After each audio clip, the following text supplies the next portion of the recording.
Hello, everybody, and yet another game is in the books. Game 3.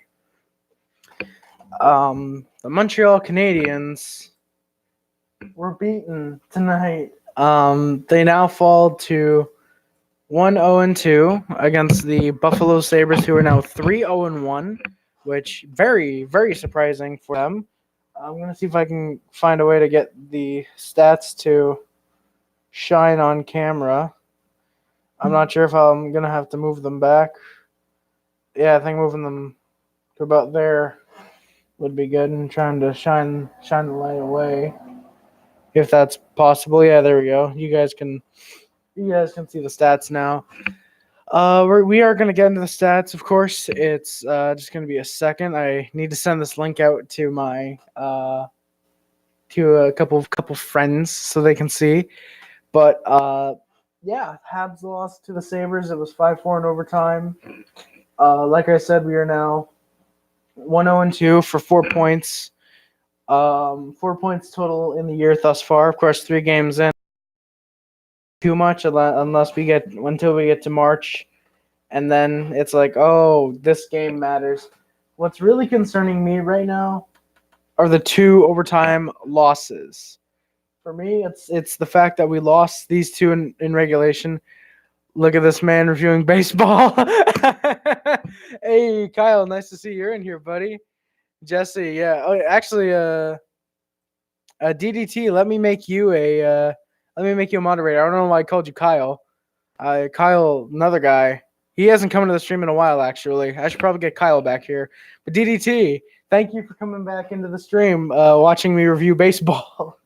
But it's the overtime losses that really freaks me out about this year. Because come March and May, when the games are really starting to get important, we could look back at these 2 first games in the season, the first and third game in the season, and say that is where the Habs lost a playoff spot. If we lose the playoff spot, which hopefully we don't, is these 2 first games against Carolina and Buffalo that we lost in overtime. Or they could come back and save us, of course. We're currently 0 losses in the regular season, in regulation, I should say. In regulation. No regulation losses. Yeah, no problem, man. I can't believe they lost in the PBA. I legit don't know what you're talking about, Kyle. I don't watch too much baseball, so I don't know what the PBA is. I know the who's the Cardinals. I think the Cardinals won like 13-1 or something like that. I know they had 10 innings in the first. The Habs, as of recording this, I haven't looked entirely at the standings, but I'm pretty sure they're still 5th in the East and 8th in the conference. Power play, we're total now 3 PBAs bowling. Perfect. Power play is 3 for 9. We went, I want to say it was 1 for 4 tonight or 1 for 3 tonight. Power play, our penalty kill was 8 for 11. We allowed 2 power play goals, 1 from Victor Olofsson and 1 from Jack Eichel, who scored 2 goals tonight. Not entirely the best way to go out with 2 power play goals allowed. You take out those power play goals, or penalty kill goals, I should say, and Habs win this one. The Habs absolutely take this game if you take out those 2 goals allowed on the power play. Goals leader are now Joel Armia with 2 goals tonight, and Jesperi, not Kotkaniemi, Jesse. Jesperi Kotkaniemi, each with 2 goals. The Abs absolutely shut up, DDT. Kotkaniemi with his 2nd of the season. Interesting thing to note: Kotkaniemi could not score on the road last year. This year, both goals thus far have been on the road. So who knows? Maybe he's going to turn it around this year and score every goal he scores on the road this year. The assist leader, Arturi Lettinen, with I want to say it was one assist tonight. Or 2 assists actually, because I'm pretty sure he tied Brendan Gallagher at 2, and then got the got the lone assist leader from there. Joel Armia, your points leader for the Habs now. Very, very shocking, if I'm being honest. Joel Armia with 4 points, 3 of them tonight. Anyone who picked Joel Armia so far for the power rank for the fantasy hockey this year or this week, you're riding high. He has 3 points tonight.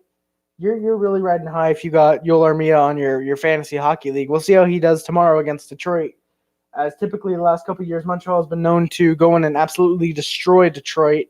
However, with them being as good as they are right now, I want to say they're 3-1-0 or 2-1-0, something like that. They're pretty good, especially with Anthony Mantha scoring 4 goals the other night. We'll see how they fare against the Habs this year. But keep in mind, past years, I believe the Red Wings have gotten on a hot start into the season and then have fallen out of the playoffs. Obviously, as we know, they were near the bottom of the league. Home record's obviously still 0-0 because our first home game is tomorrow. Away record is currently 1-0-2 with the stats out of the way. And actually, I'm speaking of getting rid of the Borsdi. That's his name, Borsdi. It's Mexican. I'm thinking of getting rid of the Borsdi, putting it just along the side or something, or just a little down here if I can, and getting the stats up here. Like, for example, Armia 2-2-4 for 2 goals, 2 assists, 4 points, and getting rid of the points leader. Because I can just list all the point guys there. I'm just worried about the board getting a little overcrowded because after last game, my dad wasn't nice enough to make me this board. That's right, I was supposed to use this board for the game, but the problem being, you see that? Does not erase. This erase as well. Or sort of well, you can still see it. This does not erase stuff that's been there for a day plus. This is plexiglass, in case you're wondering. Yeah, I'm not gonna use that, I don't think.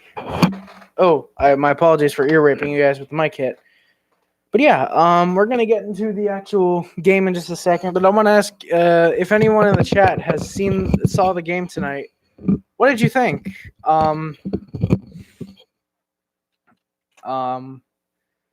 Yeah. What did you guys think of the game? Because personally, for me, I think the Habs played very well. The Habs played very well in the loss tonight. They came back down 4-2. The Habs really have a tendency to go on what looks to be they're losing the game. They were down 4-2. And then miraculously, they come back and tie the game. Of course, they fell in overtime to the Carolina Hurricanes. Won against against Toronto after being down 4-1, which I still can't get over. Oh God! And then lose tonight against Carolina. I think the Habs alone very well could break the record of most comebacks by one team in a single season. Probably have already done it for consecutive games. We'll see how many straight OT games we go to, because I'm pretty sure the record has to be something like 8 or 9. In playoffs, it's obviously held by the Canadiens for the 93 playoffs with the 10 straight overtime wins.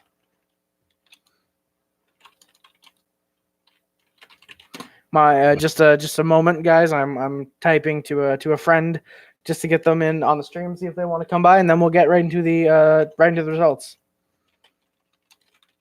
But the Habs, I thought they did play very well tonight. It's just that the comebacks the constant comebacks, it seems, are really going to hurt the Habs this year. I feel like if the Habs don't establish leads and keep the leads, that we could very well fall out of a playoff spot quite easily, because as the season goes on, teams are not going to let the Habs come back, because they know, hey, the Habs have taken 3 straight games to overtime. This is the reason they have 4 points, and they don't have possibly 6 right now with the 3 wins. This is the reason they don't have 2 extra points, is because of those 2 that went to a shootout. All 3 went to overtime. 2 of them, the first 2 went to a shootout even. But I feel like if the Leafs hold on to that 4-1 lead, the Hurricanes don't let up on the Habs, and if the Sabres didn't let up on the Habs would be 0-3-0 right now. The Habs would not have won a game yet, and the Montreal Canadiens would be out of a playoff spot right now with 0 points. They would have to be fighting until April, I think. But thankfully, they have been able to come back. They've won one of these games. 2 of the games, of course, they did lose, but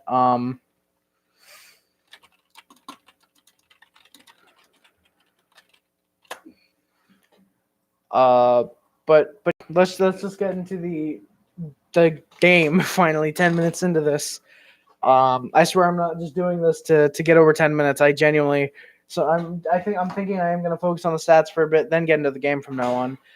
So before the game, congrats to the Sabres for 50 seasons in the NHL.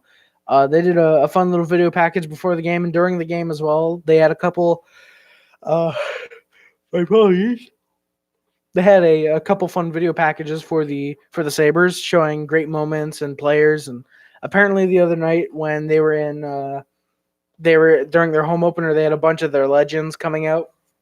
But yeah, congrats to the Sabres for 50 full seasons in the NHL without a Stanley Cup. The Habs early on in the first, got the shots on net and they were getting pressure. They were doing what they could to establish the possible 1-0 lead early, but they just weren't able to sink in the puck to get that 1-0 lead. Mostly because Carter Hutton played very, very well tonight. Carter Hutton was probably the Sabres' best player if it weren't for Jack Eichel scoring 2 goals and Victor Olofsson scoring 3 goals. Jesus. Scoring the first goal, which we're going to get to in a minute. Tomas Tatar takes a terrible interference penalty. Possibly could have been an embellishment on the call, but I really can't see an embellishment actually being there, honestly. I just really I really cannot see the possibility that without Victor Olofsson scoring that first goal, the Sabres win this game. Kincaid played well, though. Kincaid, despite letting in that first goal, despite letting in 5 goals tonight, he did play well. Carter Hutton obviously played better. I don't have the exact shots, but I know both teams' goalies played well. Because I think without either or, this game would have been a complete blowout on the other side. Of course, the Habs have Carey Price. If they played him tonight, I feel like this game would have been much different. But if you have, say for example, Kincaid is your starter, and say you have Caden Primo. If Caden Primo's in net, I feel like he would have done better than Kincaid. But if you have I can't think of Michael McNevin in net, this is an absolute blowout for the Sabres, I think. And same with Buffalo, Carter Hutton. If you have, I forget their backup, but if you have him in net, I think it's a blow towards the Habs. Victor Olofsson, like I said, Victor Golofsson scored that first goal. Give the Sabres the 1-0 lead. Not a great look for Kincaid, though it was a very nice snipe on Golofsson's part. After that first goal, the Habs were looking very slow. They let the Sabres keep the puck quite a bit, but they did play good defense. They were playing good defense throughout this first and throughout all night. Besides, of course, letting in 1 goal, which I really have an issue with. The defense played a very, very good part tonight, I find. And speaking of defense, let's talk about an offensive person. Max Domi played his 200th straight game tonight, which is really cool. Of course, excluding playoffs because he hasn't had a taste of that in Montreal yet. He will this season, I'm pretty sure, though. But Domi played his 200th straight game tonight. Rock on Domi. Rock on Domi, like I said. The power play goal woke Buffalo up. They were applying much more pressure in the Habs zone. But like I said, Montreal's defense was stepping up to make sure that the Sabres did not get a 2-0 lead. in this hockey game, or at least for the time being. Jesperi Kotkaniemi takes a very bad tripping penalty that he quite frankly shouldn't have taken. And you think it's going to be a power play goal, but no. Armia, with his first goal tonight, he scores a shorthanded goal with help from Thompson after a terrible turnover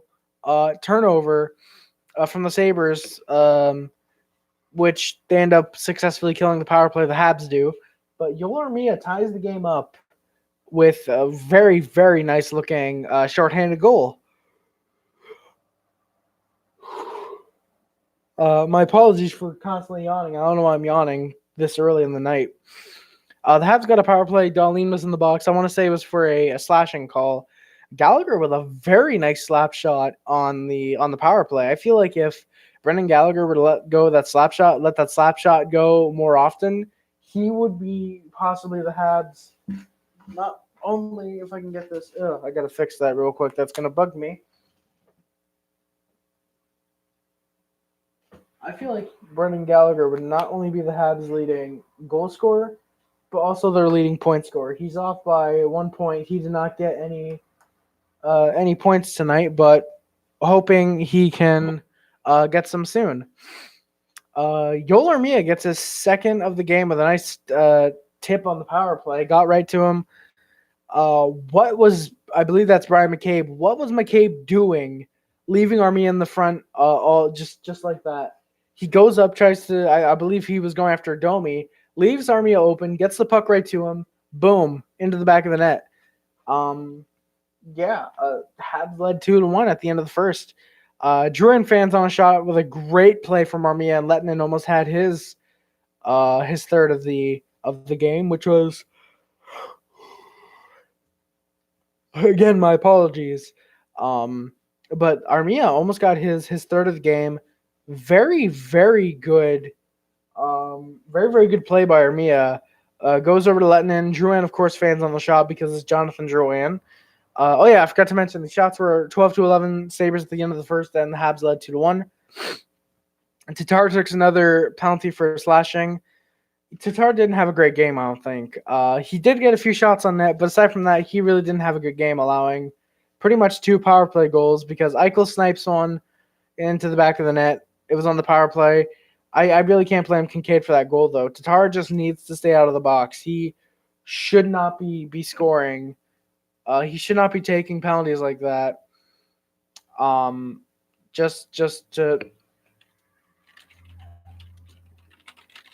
He should not be taking penalties that would give Sabres power play opportunities like this. With the way we played, we only allowed 2 goals tonight. We're 8 for 11 now, which isn't too bad, but still, we need to improve that penalty kill. I want to say Vancouver, Arizona, and I think it's Philly. I want to say are the 3 teams. Courtesy of the hockey guy, his stats video today really came in handy. I believe they all have a perfect penalty kill. The Habs need to be up there, though. Given not really considering Vancouver's not playing too well right now, and Arizona is quite good right now. My apologies. I don't know why I keep yawning tonight. Again, my apologies. I'm going to try and hurry this up this time just so I can stop yawning and boring everyone on camera. The Habs kept the pressure in the Sabres zone for a bit after the power play goal. Weber then drew a penalty against Sabatka. Well done for him. Carter Hutton with a great stop on Max Domi, which would have gave the Habs the lead. Byron loses the puck, and he really can't be doing that with such a great opportunity to score like that. Eichel scores again to make it 3-2 Sabres.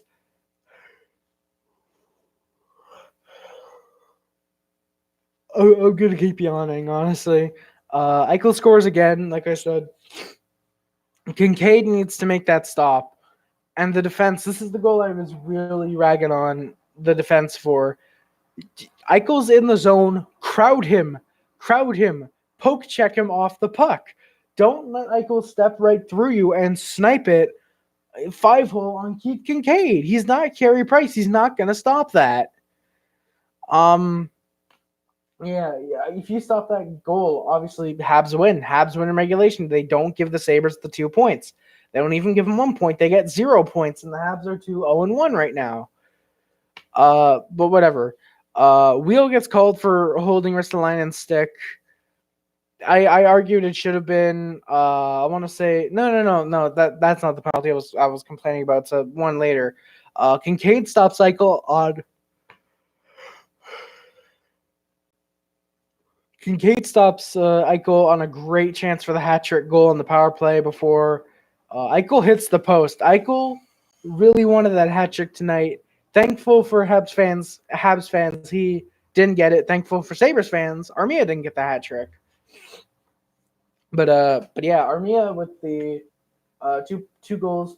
Eichel, like I said, looking for that hat trick, he just couldn't get into the back of the net for that third. Led him with a great hit on Miller that led to a close shorthanded goal, but they just were not able to put in the back of the net. Kincaid right off the faceoff near the end of the period, a great save on Jeff Skinner. And I even said, Jeff Skinner is going to score because Kincaid didn't let him score that 4-2 goal. Shots are 27-19 Sabres. It's also 3-2 Sabres heading into the third. 47 seconds into the third. Who scores? Jeff Skinner. It's 4-2 Sabres. And right then and there, I'm like, should I just put on the red jersey and call it a loss for the Habs? It's revenge for Kincaid robbing him earlier. And I put pull Kincaid, please. Because I think he should have been pulled after he allowed that fourth goal. I really think Carey Price should have gone to the net and play the final 19 minutes of the game. Kotkaniemi scores his second goal of the game, second on the road as well. Not even a minute after the Skinner goal, assist from Yoel Armia, making him the top Habs goal scorer, points leader right now for the Habs. And Jonathan Drouin, who now I believe has, he has a goal and 2 assists right now. So, well, yes, he does have 3 points, which I actually got to put him up here with Gallagher. Well, yes, he does have 3 points. Aside from those plays, I don't like Drouin still. I still don't like Drouin. I don't think he has what it takes to be a top point scorer for the Habs. Of course, if he's at the end of the season, say he has 100 points, then I'll be like, okay, next year, prove it to me that you can get 100 points again. Prove that you're not just a flash in the pan player like Galchenyuk, where you think he's going to break out, and then we end up trading him for somehow one of our top point scorers in Max Domi. I'm not saying somehow to diss Domi, but how we traded top 3 draft pick Alex Galchenyuk and got back Max Domi. I think if we trade away Jonathan Drouin and get back Raj and Honka, which we could probably do if we trade him to Dallas, because Honka's been rumored to go to Montreal, and you get back Radulov. I think if you do that, it would boost up the Habs a lot. I just got to find my place in the notes. Penalty drawn by Lettinen on Johansson in the Sabres zone, which the Habs cannot capitalize on. Kotkaniemi holds too long on a shot that he really should have taken. Kotkaniemi should have gotten that second goal. Third goal. Excuse me. He would have been. He would have taken the leading goal scorer away from Armia and brought it to just himself, but holds on too long. He can't capitalize on it. Tatar with 2 quick shots that almost went in. He actually celebrated for a second after the second shot almost went in, just ringed off the post, I want to say. And Tatar cannot tie the game up. But Chiarot with a great play. I want to say the assist went to Arturi Lettinen, which gives him the 3rd assist of the night, and Mike Riley. At first, it looked like the goal was uncredited, but I believe the assist did end up going to Lettinen and Riley from what I saw. Chiarot holds on to the puck for just a moment and gets the 4-4 tie with 6:37, I believe it said, left in the third unassisted. He played very, very well tonight. Ben Chiarot, I find.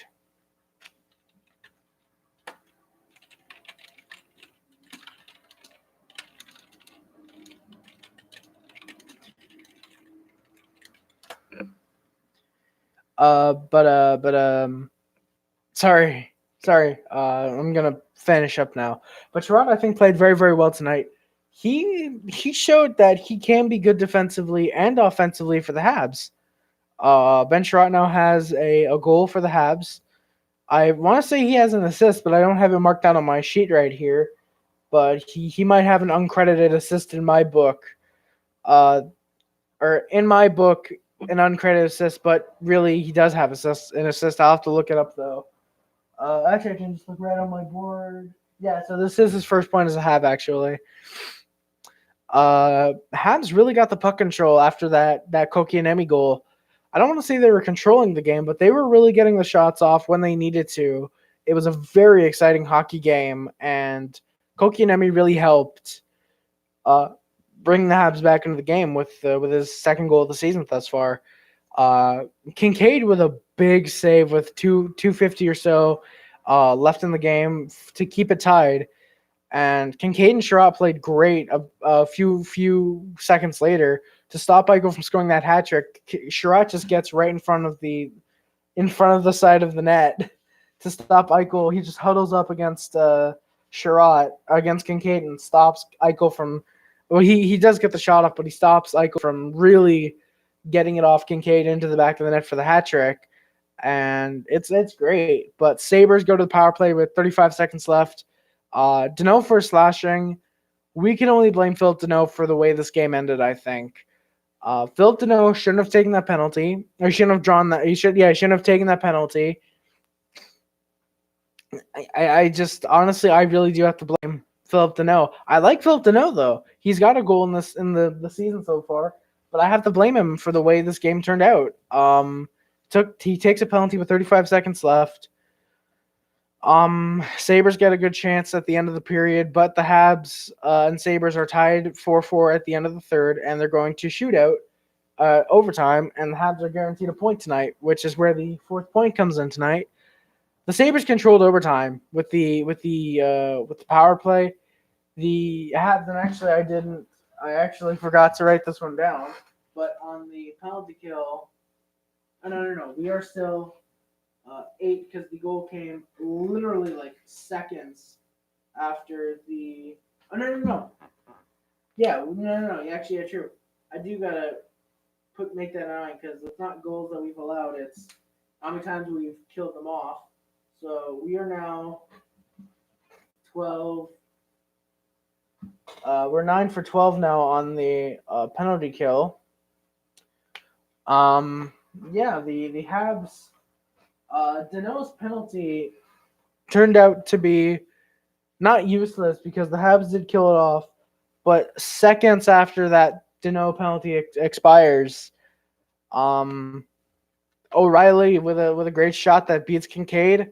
Sabres deserve that win more than the Habs, especially with Deneau playing the way he did, getting that penalty with 35 seconds left. I find that was a highly inappropriate time to take a penalty like that.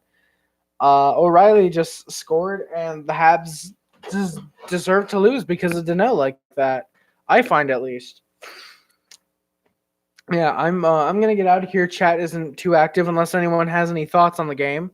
In which case, please feel free to share them before I wrap up the board. I'm not gonna wrap up the board, but before I, if anyone has anything to say, please say goodbye to Borsdy. Borsdy will be probably returning tomorrow unless I'm able to get a new whiteboard, which I highly doubt, honestly. I should actually probably put the board like this. Now that I think about it, I might actually have to find a way to put it like this because it does look better than lying like that. Oh God, I don't want to push it too forward. So yeah, I might need to find a way to place Borsdy like this. But yeah, so Borsdy says bye. That's gonna do it, guys. Thank you for watching. If you're watching live, thank you for watching. If you're watching after the watching on the VOD. My name is Harry Rice. Please subscribe to the Puff Club. Subscribe to join the HD Club. Shout out to my moderator Jesse shout out to my moderator, my first moderator, Jesse is Dong, for getting me the webcam that I'm using right now. That's giving me that HD crispiness. Shout out to him. Thank you for watching. Don't forget to like, comment, subscribe, favorite, share everything, which includes but is not limited to YouTube, Facebook, Twitter, Instagram, Tumblr, and everything else. My name is Harry Rice. Please, once again, subscribe, join the Puff Club and the HD Gang. My Amazon wish list, or I'm skipping ahead. My Twitter and my Twitch are in the description below. I don't tweet too much, but when I do, when I see something interesting I want to comment on, it'll be on there. I don't make videos on popular topics too much. Well, you could argue that Habs are the antithesis of popular for hockey, at least. But anything that's like mainstream, like say for example, Game of Thrones is renewed for another season. If I have any thoughts on that, I'll comment on there. But more than likely not. But yeah. My Twitch, probably not going to play too many games from because my internet's not the greatest, and this is probably all I could really do is stream live right off YouTube. But if I do manage to find a way to stream games, it'll most likely be on Twitch. Probably will just make videos on games, honestly, though. My Amazon wish list is in the description if you are a big fan of mine and you want to show your support besides liking, subscribing, and all that. That's the only way you can support me financially, quote unquote, right now, because I don't have a donation page. Amazon wishlist is the only way to do that. My letterbox is also in the description. That's where I post my reviews and ratings of movies. If you want to see any movies I've watched or reviewed, check out my letterbox until I start making reviews on movies on here and doing certain videos. I know my DVD collection video did quite well for me, so yeah, we'll see how those do in the future. My name is Harry Rice. I will see you next time, or at least I hope to. If you subscribe, turn on the notification and put it to all notifications. I plan to upload videos semi-regularly now. But yeah, that's going to do it. Like I said, my name is Harry Rice, and I am out. Peace.